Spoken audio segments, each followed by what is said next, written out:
Bum dan Jicul kembali ke rumah masing-masing, mereka menemukan bahwa rumah mereka telah digeledah.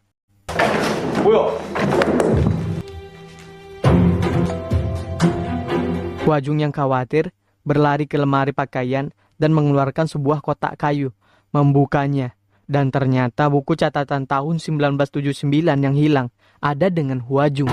때로는 진실이 지옥을 만들기도 하잖아요.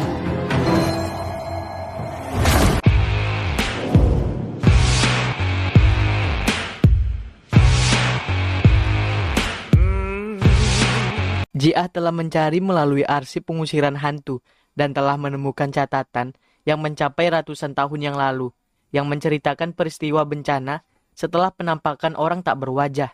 Ini adalah hantu telur.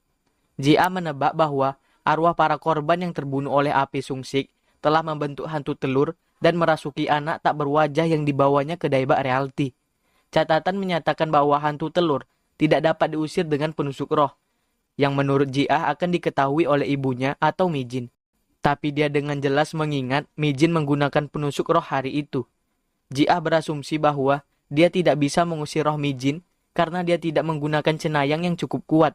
Tapi In Bum sangat kuat dan usaha mereka masih tidak berhasil, jadi pasti ada lebih dari itu. Ji-ah berpikir bahwa pasti ada sesuatu tentang cara Mijin mengusir hantu telur yang tidak biasa dan mungkin berdampak pada rohnya sendiri.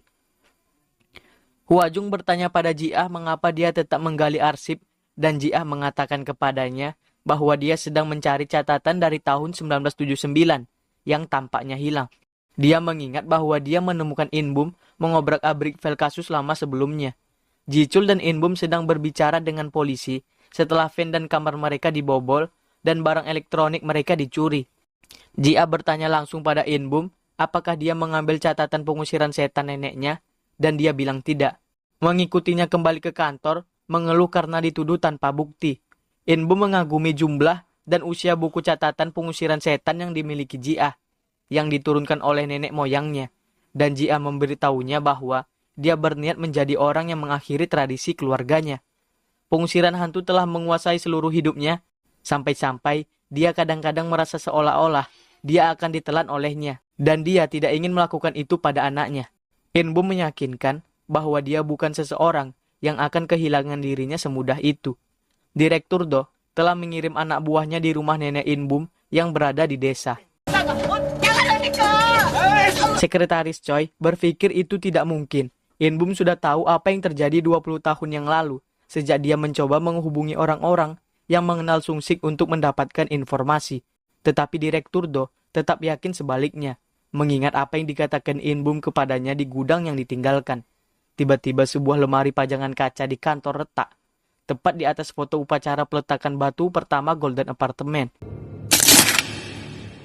Seorang pria mengemudi pulang pada malam hari, menginjak rem ketika hantu muncul di depan mobilnya. Dia pergi untuk melihat dan hanya menemukan bola. Tetapi ketika dia kembali ke mobil, seorang gadis hantu kecil tersenyum padanya dari kursi belakang dan berteriak. Sepasang suami istri yang baru saja kehilangan putri mereka, Yun Byul, datang ke Daebak Realty untuk mencari bantuan. Ada desas-desus akhir-akhir ini tentang hantu anak-anak di daerah itu, dan mereka khawatir itu adalah roh Yun Byul. Tidak dapat melanjutkan karena pembunuhnya belum diadili. Mereka rela membiarkan Daebak menjual rumah mereka. Pada pengarahan tim, Hwajung memberitahu semua orang tentang dugaan hantu mereka. Yun Byul berusia 10 tahun, sedang dalam perjalanan pulang dari seorang teman pada suatu malam ketika dia ditabrak mobil di kompleks apartemennya. Tetapi pengemudi mengklaim bahwa Yun Byul sudah terbaring di tanah ketika dia sampai di sana. Brandes House Apartments adalah kompleks apartemen campuran sosial, yang berarti bahwa beberapa unit dimiliki secara pribadi dan beberapa disewakan kepada orang-orang berpenghasilan rendah, menciptakan campuran penghuni dari latar belakang keuangan yang berbeda. Kesenjangan sosial ekonomi ini telah menyebabkan banyak konflik, dan pemilik properti sedang membangun pagar di tengah kompleks untuk memisahkan kedua faksi secara fisik. Penyewa tidak senang dengan pagar baru karena menghalangi jalan dan menyebabkan masalah akses bagi mereka. Orang tua Yun Byul memiliki apartemen mereka dan ibunya adalah salah satu pendukung yang lebih vokal untuk proyek tersebut, mengatakan kepada penyewa bahwa hanya karena mereka tinggal di jenis properti yang sama dengan pemilik rumah tidak berarti mereka adalah tipe orang yang sama. 같은 아파트에 산다고 같은 주민은 울잖아요, 무식하게. Jiah dibungkus dengan sangat hangat dalam mantel empuk hitam besar untuk penyelidikan awal, dan Inbu menggodanya tentang betapa imutnya dia terlihat. Ketika mereka sampai di kompleks apartemen, saat itu Jiah merasakan hantu mengawasi mereka dari belakang mobil, dan ia melarikan diri melalui pagar. Dengan jengkel, Jiah menanggalkan jaket empuknya dan memanjat pagar untuk mengejar sementara Inbum terlihat terkesan.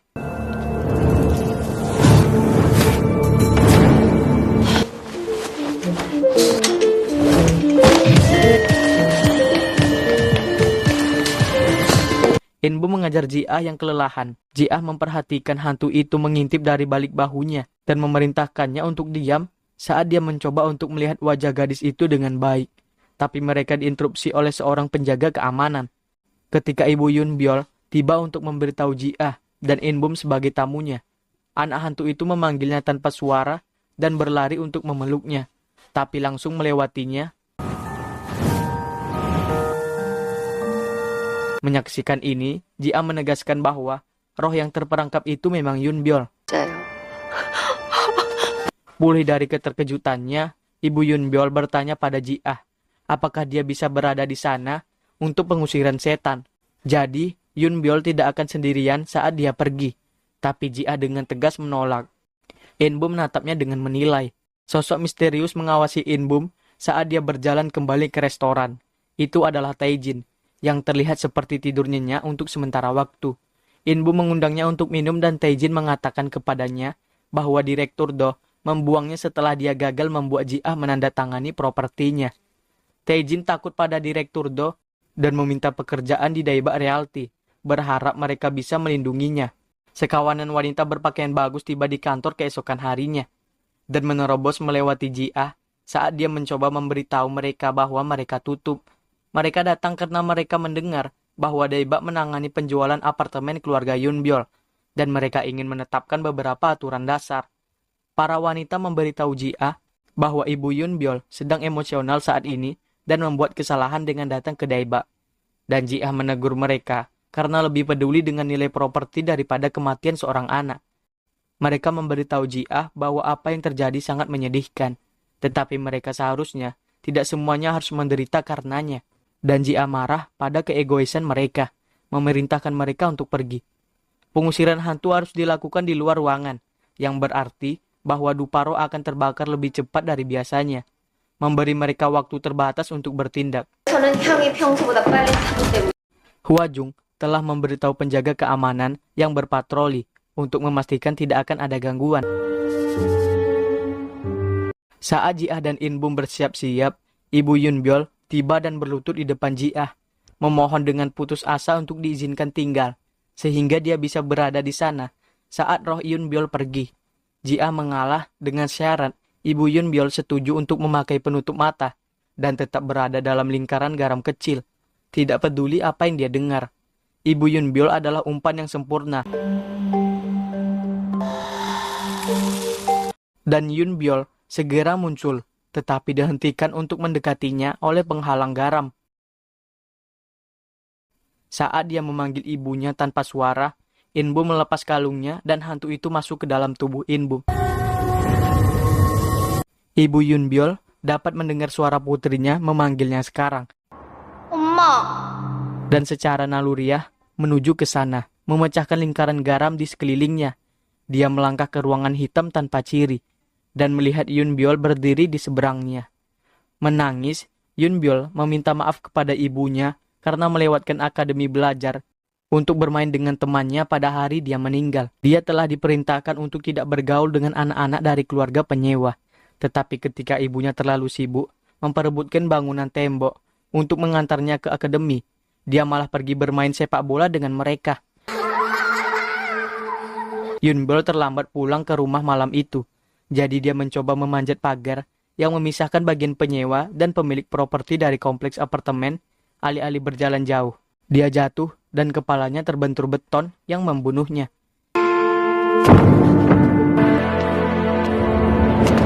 Ketika Ibu Yunbyul menemukan bahwa pagar yang dia bangun membunuh putrinya, dia jatuh berlutut risak, ditunggangi rasa bersalah.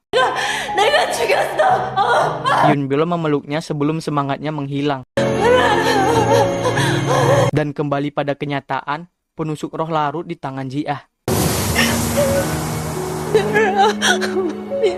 Saat mereka pulang, In-bum bertanya apa yang terjadi pada Yunbyul.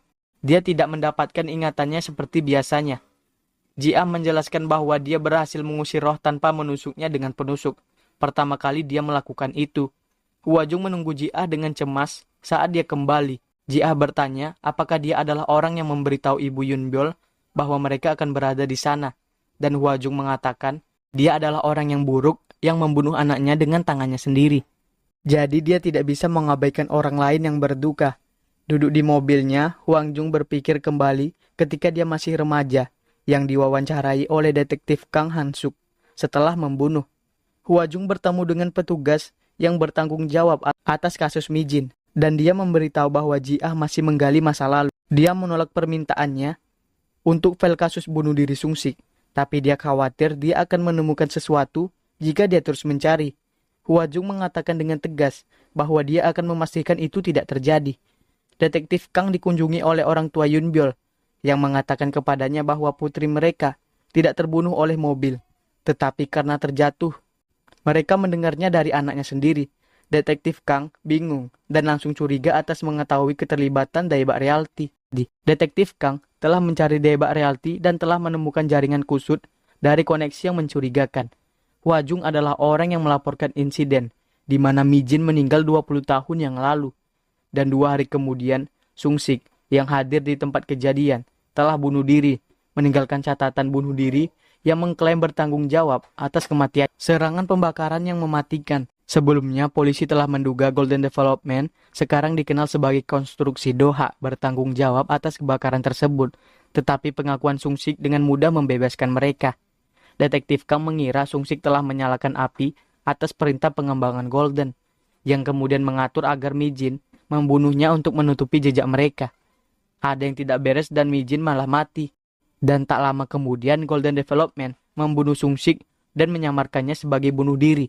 Satu-satunya hal yang detektif Kang berjuang untuk mengerti adalah mengapa putri Mijin dan keponakan Sung-sik sekarang bekerja sama 20 tahun kemudian. Pemilik restoran telah memperkerjakan Taejin yang membuat In-bum tidak percaya. 뭐야? 너 여기 왜? Ji-chul mengira dia melihatnya murung dan diingatkan akan putranya, jadi dia mengasihani dia.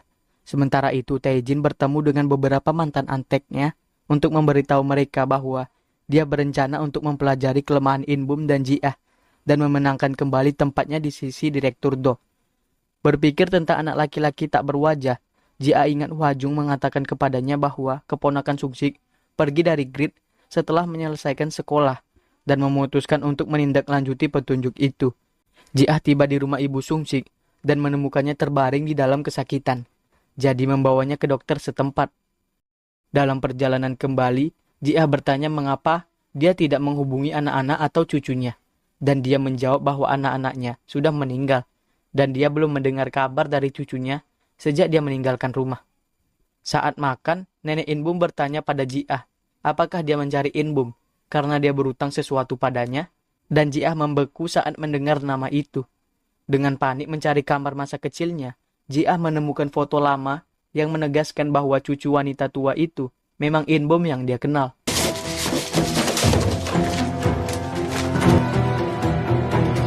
Kedatangan Ji-ah mengganggu kebuntuan mereka, dan dia membuat mereka berdua lengah dengan marah menuntut untuk mengetahui apakah In-bum adalah anak laki-laki dari 20 tahun yang lalu.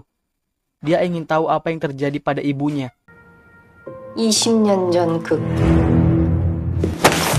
말해 좀 말해. Tapi In-bum berteriak kembali bahwa dia juga tidak tahu. Itu sebabnya dia di sini mencoba mencari tahu apa yang ibunya lakukan pada pamannya. 내가 어떻게 알아? 누구야? 뭐? Mendorongnya ke belakang, Ji-ah menggeram bahwa Sung-sik meninggal karena In-bum adalah cenayang. Jika bukan karena dia, baik pamannya mau ibunya pun tidak akan mati. In-bum membunuh mereka. 우리 엄마를 죽인 건 바로 너야.